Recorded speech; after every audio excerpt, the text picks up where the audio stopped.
Hay quórum y se va a tratar el DNU que le asigna 100.000 millones de pesos para gastos reservados a la CIDE, a la Secretaría de Inteligencia.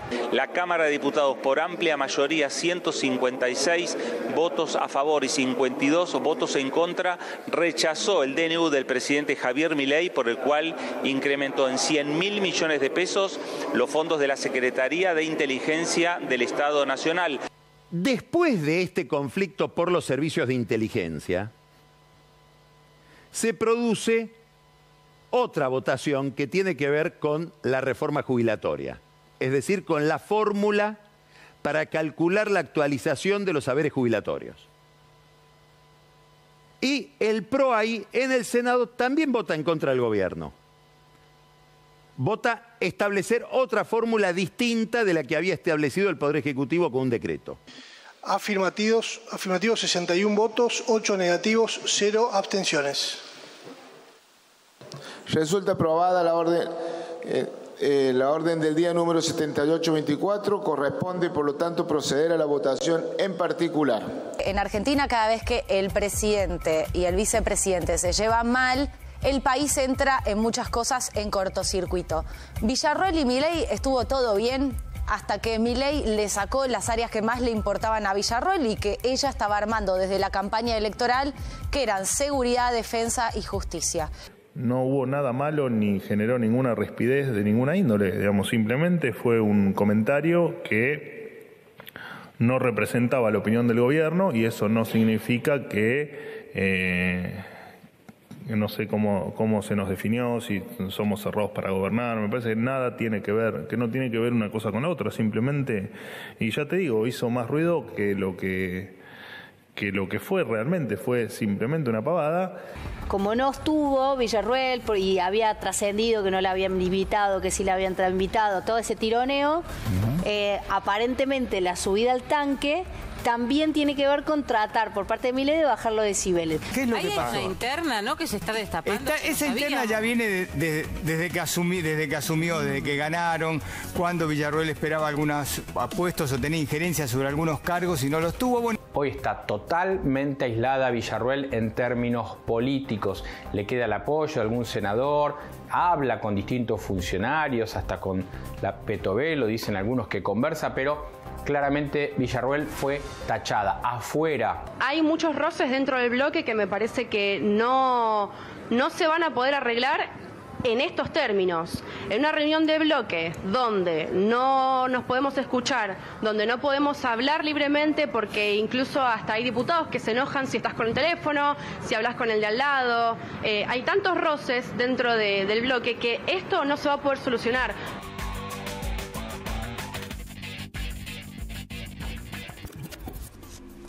¿Qué tal? ¿Cómo andan? Buenas noches, bienvenidos. Esto es Redacción Abierta. Comenzamos, como siempre, con el habitual compilado que hacemos con la producción para mostrar un poco, hacer un raconto de lo que algunos llamaron la Semana Negra del Gobierno Nacional en el Congreso. El default político que sufrió el Gobierno Nacional, que ni siquiera se dignó a negociar para ver si podía obtener algún que otro voto y en una semana obtuvo por parte de diputados el rechazo a los fondos reservados que aprobó por decreto de necesidad y urgencia, nada más y nada menos que 100.000 millones de pesos, para otorgarle a la CIDE, a la Secretaría de Inteligencia, para el espionaje, los 100.000 millones. Bueno, eso se lo acaba de voltear diputado, falta que lo voltee el Senado también.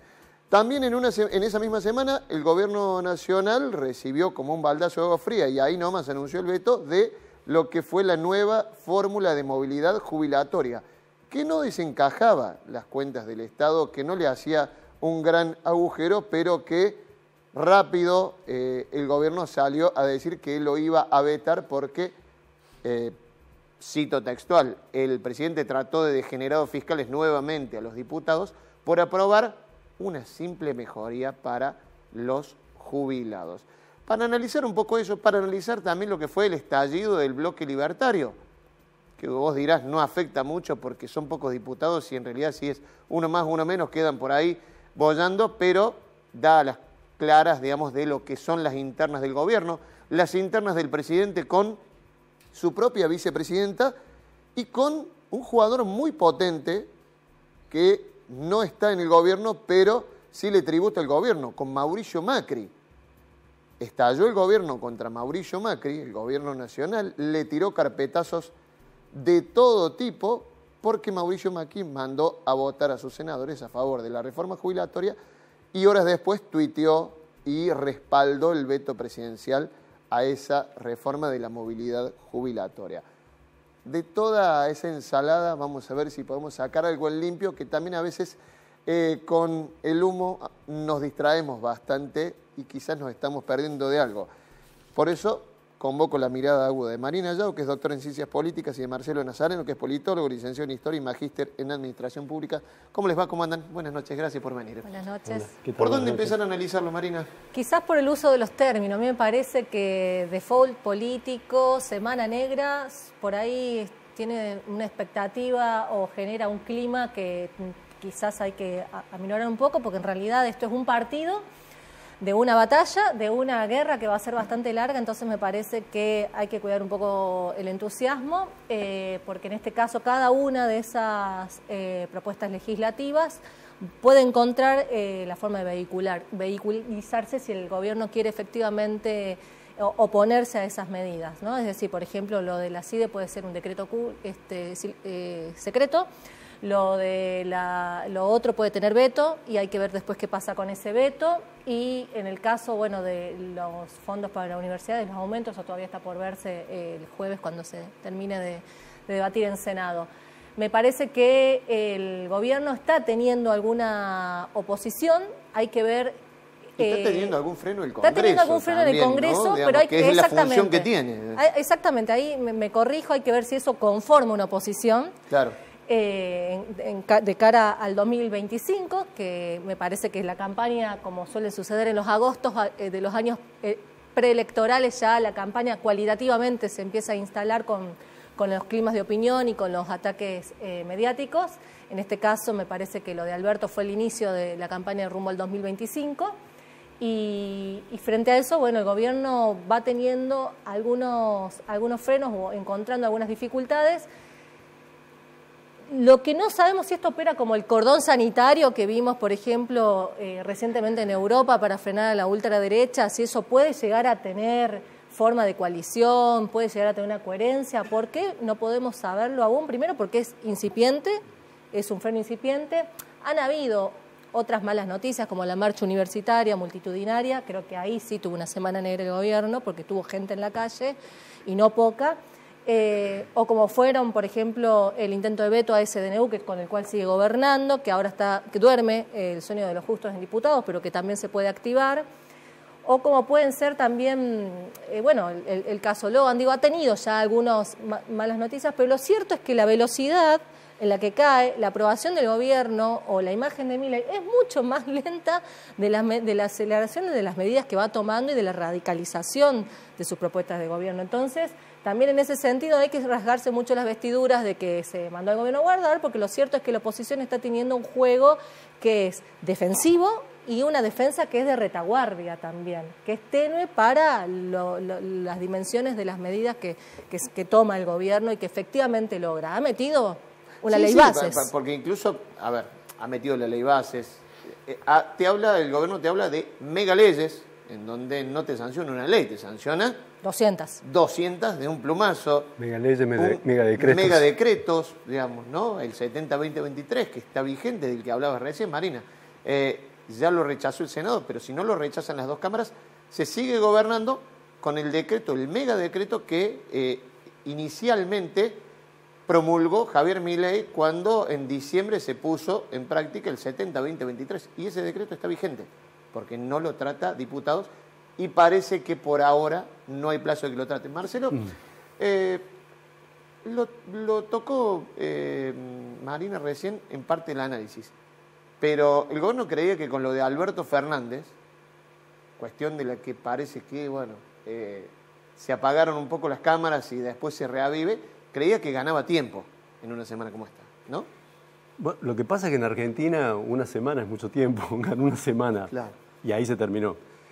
Yo creo, bueno, ahí quizás difiere un poquito con lo que acaba de decir Martina, porque Tengo la impresión, pero por supuesto en Argentina son todas impresiones que a la semana quedan desmentidas, pero tengo la impresión de que hay como un cambio de clima. Me da la impresión que hasta hace un mes o 2 meses la iniciativa política, sobre todo a nivel parlamentario, era del gobierno y el Parlamento resistía lo que podía con la ley bases, y efectivamente fue una resistencia que llevó de 600 artículos a 200, pero me da la impresión de que en este momento el Parlamento está construyendo su propia agenda y es el gobierno el que resiste, ¿no? Es sintomático que sea un proyecto de ley originado en una de las cámaras, aprobada por otra cámara, que ahora el gobierno tiene que vetar, y ese es un síntoma de debilidad. Además, un veto que pone en el centro, en el ojo de la opinión pública, una decisión que en este momento va a ser muy antipática, porque eso lo reconoce en el propio gobierno, que ir contra los jubilados, que ya han ido, porque sostienen los jubilados la mayor parte del ajuste, lo va a poner en el centro de la opinión pública una decisión de vetar una ley. Me da la impresión de que no sabemos si esto es el inicio de un proceso de más largo alcance, pero que hay un cambio de tendencia, ¿no? El gobierno comienza a aparecer ahora a la defensiva.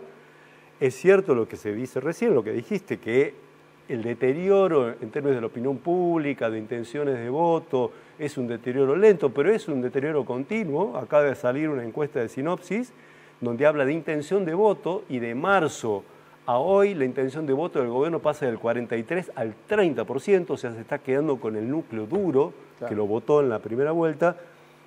Eso, yo creo que es un panorama preocupante para el gobierno. No sabemos a dónde va a llegar, sabemos que es un gobierno que no se queda quieto, que va a reaccionar, no sabemos con qué herramientas, pero me parece que hay un cambio de tendencia. Hay un cambio de tendencia.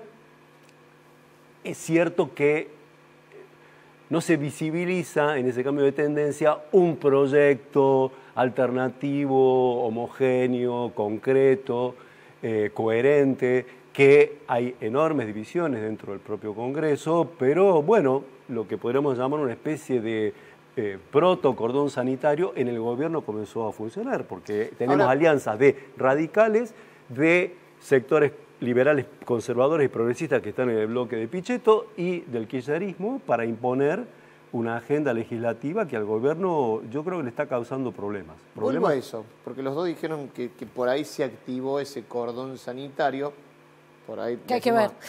Algún desprevenido, nos estamos refiriendo un poco a lo que se activó en Europa para frenar a la ultraderecha. Muchos partidos, sean de centro, centro-izquierda, hasta centro-derecha, dicen, bueno, nuestro límite es la ultraderecha y se unen.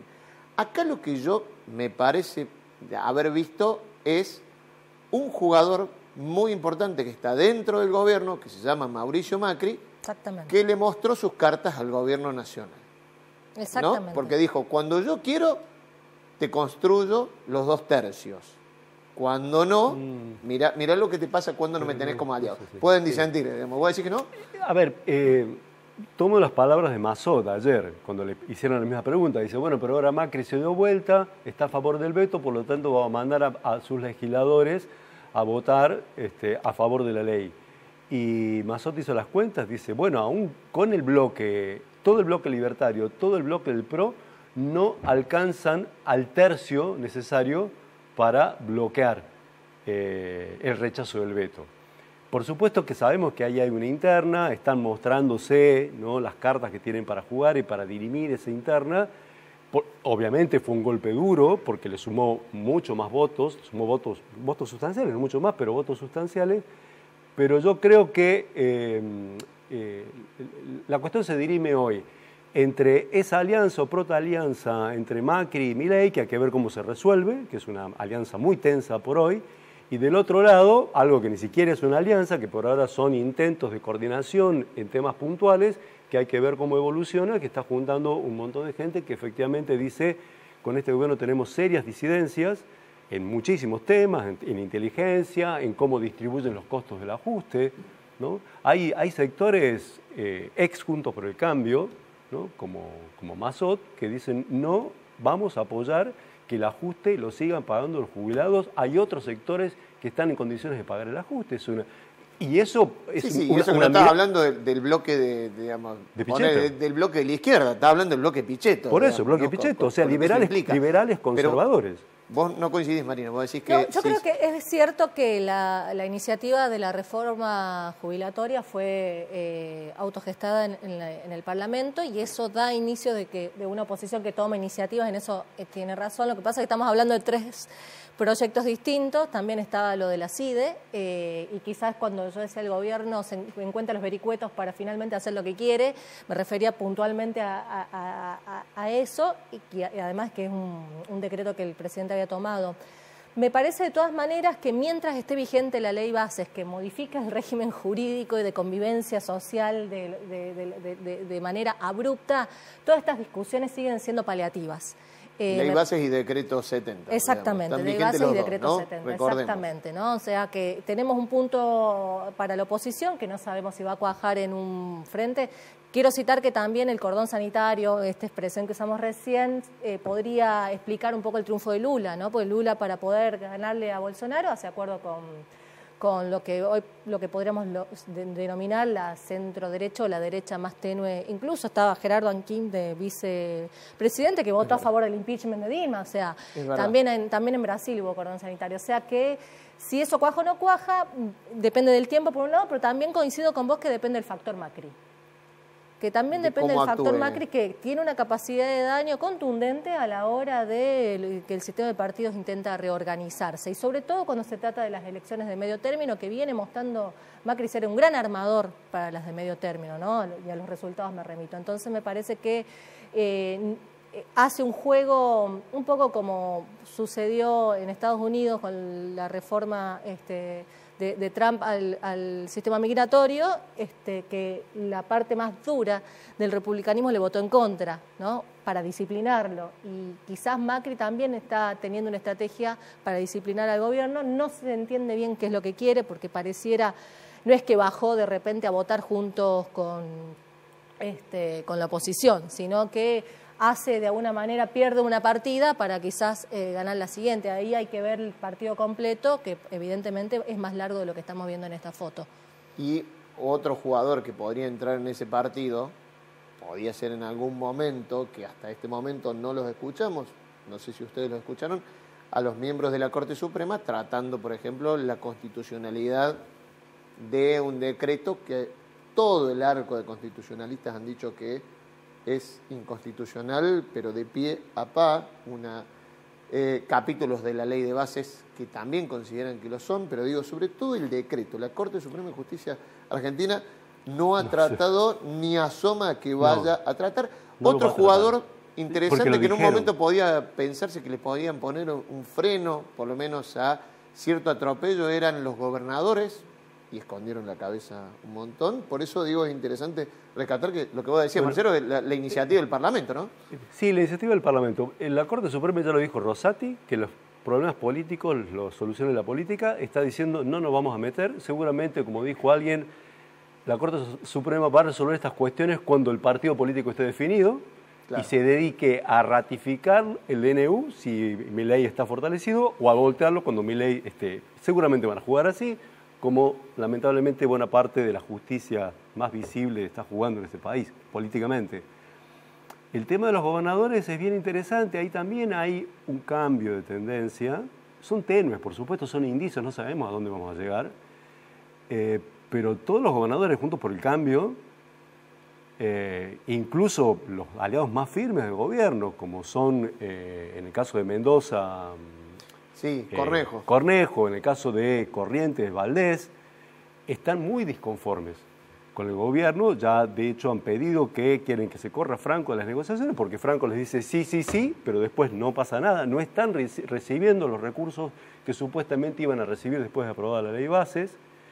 Entonces también ahí hay síntomas, ¿no?, de que esta construcción que estaba armando el gobierno, ¿no?, de cierta contención y en última instancia imposición sobre el Poder Legislativo, cierta generación de cierto apoyo en algunos gobernadores como para sostener también apoyos legislativos y algunos acuerdos, a lo cual se suman los problemas que tiene el frente económico, que le da muy pocos grados de libertad, justamente. Yo creo que lo que vos decís respecto a las jubilaciones es cierto.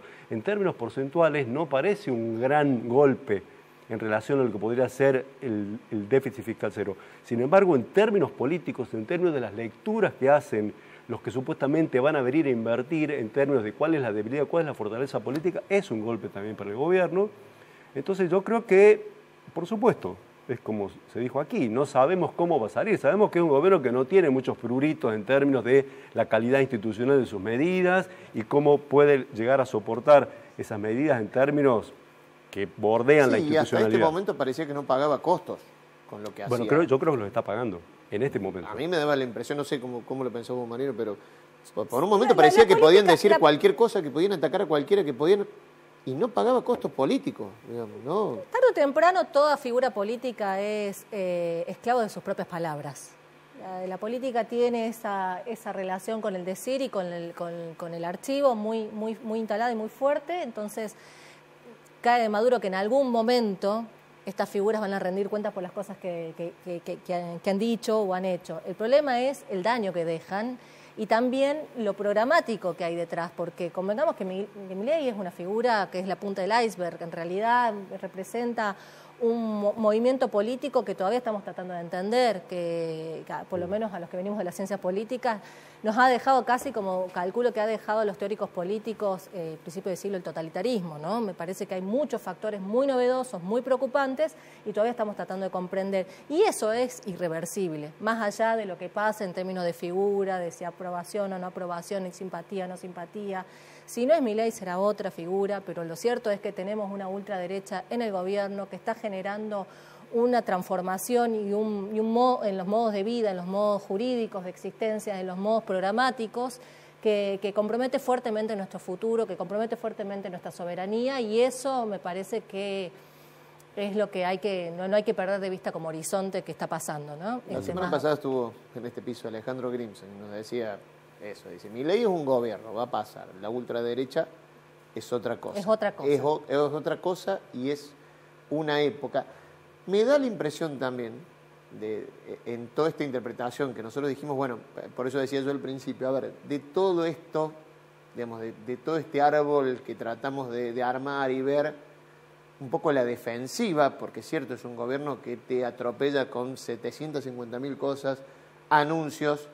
En un momento como este de una economía complicadísima, el presidente habla sobre las sociedades anónimas deportivas, como si fuera una necesidad y urgencia para incluirla en un decreto que por ahí el fondo de la cuestión, que son los 260.000 puestos de trabajo que se han perdido, las 10.000 pymes que se van perdiendo, nos están pasando por el costado, ¿no? Digo, se está logrando un poco eso, ¿no? Sí, por supuesto, es la estrategia distractiva que tiene el gobierno desde el momento cero para su comunicación, de tenernos discutiendo temas que por ahí no están tan vinculados con las verdaderas causas de las pérdidas de derechos o de las pérdidas, digamos, de proyección futura. Y no hace falta contraponer agendas que sean muy distintas. Tomemos solo la violencia sexual como agenda y tenés cómo está instalado lo de Alberto y cómo está instalado lo del diputado prófugo. Claro. Ahí te das cuenta del tratamiento discrecional cuando el carácter, y con esto no quiero decir que no tomo como válido el testimonio de la ex primera dama, por supuesto que sí, pero el carácter de la víctima, el perfil de la víctima te da cuenta que son delitos de gravedades completamente distintas y sin embargo todos los días está Alberto en el banquillo al borde del juicio político y de la cárcel y sin embargo al otro lo tenemos prófugo y poco y nada se habla. Totalmente, sí, hay una cuestión también en la que puedo, digamos, marcar diferencias, ¿no? En un presidente que se abanderó como el hombre que venía a acabar con el patriarcado, que justamente reivindicaba las causas de género, por eso también pegó muchísimo, ¿no? Sí, pero si pones el caso de Germán, ¿cómo es? Kritz. Sí, es un apellido difícil, el diputado misionero que está prófugo acusado de pedofilia. Por pedofilia, lo pones en línea de continuidad del caso Loan, y ya me parece que el asunto adquiere mucho más contundencia de que Argentina está teniendo un problema de ese orden y que tenemos que enfrentar de alguna manera esa agenda. Totalmente de acuerdo. Entonces, ¿Se quedan para el próximo bloque? Porque en el próximo bloque lo que hablamos también tiene que ver con esto y tiene que ver con la estrategia política, pero vamos a basarnos en un informe que hizo la revista Crisis, que se llama y apunta a desgranar cómo actúan las milicias digitales de la ultraderecha. Vos dirás, no me interesa mucho, quizás porque eso está en el terreno digital. El tema es cuando eso ya pasa en acción y en agresión en el terreno real. Pausa, cortita en Redacción Abierta y ya venimos.